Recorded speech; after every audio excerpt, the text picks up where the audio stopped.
Hello guys, today we're traveling to Canada. We're in Winnipeg, Manitoba. Now here's a very old Lennox. As you can see. Also right.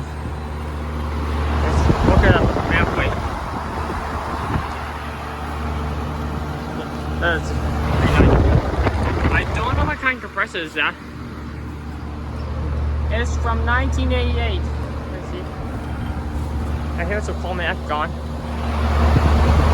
This is it was running. It was when I was like it would give me a wild start, wild jump scare when it starts up.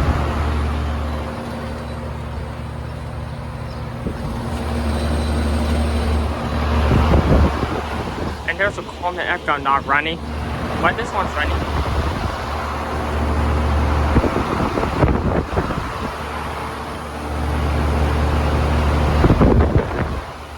Pretty cool unit. It has no Lennox logo on the side. Alright, thanks for watching, that's up.